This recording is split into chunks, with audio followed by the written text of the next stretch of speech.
So there we go. Slightly better if I do that, isn't it? So we've just watched this week's. Oh, God. I actually look I don't know, weird. Does it look that bad? So anyway, we just watched this week's Mandalorian, which was Chapter 15, Series 2, Episode 7, The Believer. Mm. So what does that relate to? The dude, the guy, the ginger beardy guy. The spoiler alert? I did that at the beginning, didn't I? No. Ah, well look, you should know by now. Fuck you. Um, I suspect it's probably a reference to the assistance they got to get to where they went, because he was a believer in a particular world order, yeah. and then realized as he went through that, well, maybe there are other beliefs. Oh, I see. Yeah, because he had that whole discussion in the cab, didn't he, about you believe something on Alderaan, you believe something on Mandalore, but they're both Yes. gone. Okay, yeah, that makes sense. I really, really enjoyed that this week. I thought it was very good. It was a good little heist slash siege story. It was an insight into the Empire as well, Yeah, which, or rather, an insight into how people could get tangled up with the Empire. yeah, And it's, I mean, I don't want to be like Godwinning this bloody video, but it is quite a good example of how, like, for example, who's Godwin?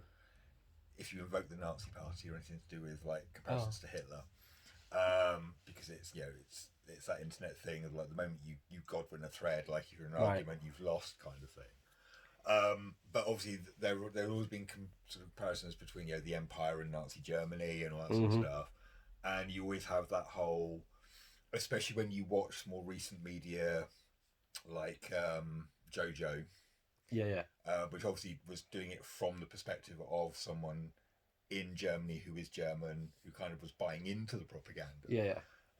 You have that whole, but surely, you know, given what we know about how monstrous the bigger picture was, how could Joe Public actually, you know, it'd be like us collaborating with fascists, essentially. Yeah.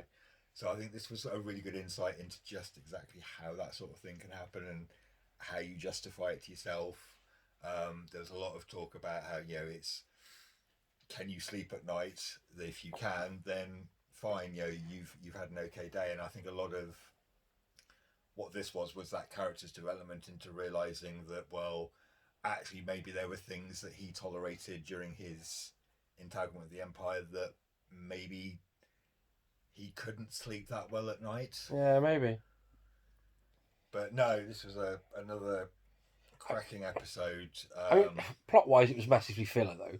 Yeah. Because all that happened was find out where Baby Yoda is. That's it. I mean, so as far as the bigger story is concerned, yeah, massive filler episode. But yeah, nice little adventure. I liked it. I liked it a lot. I liked the chase on when you had the pirates chasing the fuel tanker. That sort of had Star Wars echoes of Mad Max to it to me, which I thought was quite cool. Name of the planet was familiar. What was it called? Oh, I can't honestly. Morag? Or Morak. Possibly the K. I'm calling her Morag, or Heather, or other names are available. So that rang a bell. I was saying, is it something we've seen in Clone Wars? I can't remember. Matt will tell me, because Matt always tells me the Star Wars references I missed, because he knows all of them, and I know a few of them. I only know like the original trilogy inside out, and then I'm done. So yeah, really, really, really nice episode. Obviously, say a little bit of a filler before they get to the thing next week.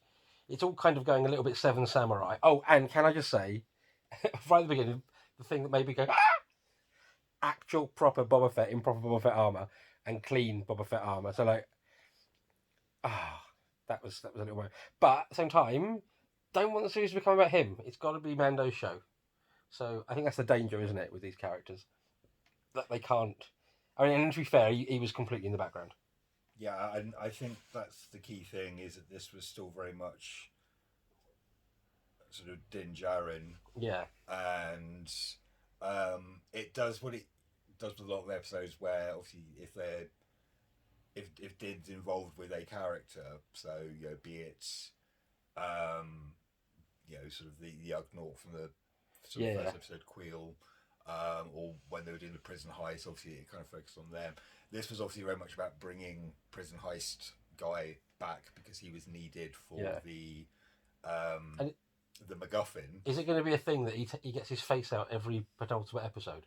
I'm not so sure, but I think that kind of linked into the whole.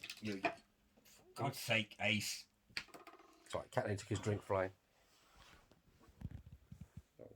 I think it's basically kind of links into the whole. You do what you have to do to get through sort of the day, the mission, or whatever. But kind of digressing. I think very much it's sticking to the approach where it's basically focused on Din Djarin and whoever is the main character of that time. They aren't making it the Boba Fett show in the same way that they haven't made it the Cara Dune show as the biggest New Republic representation here.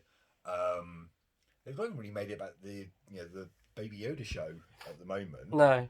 It's very much sort of Din. Yes, it's about his relationship with. Hang on, I've just got to shake my arm out. 6 minutes holding the camera at arm's fucking length. Ow. Right, go on. But it's they're keeping the focus where it should be, and again, very nice character piece. Very nice sort of filler in the good sense of it kind of puts stuff in that you didn't necessarily know or realise you wanted to know, but really appreciate knowing it because it kind of just makes it feel like a living, breathing, dynamic sort of universe. So yeah, it's cool. Yeah, very intrigued to see where it's going to go next. Yeah, I'm not going to say anymore because my arm's bastard killing me.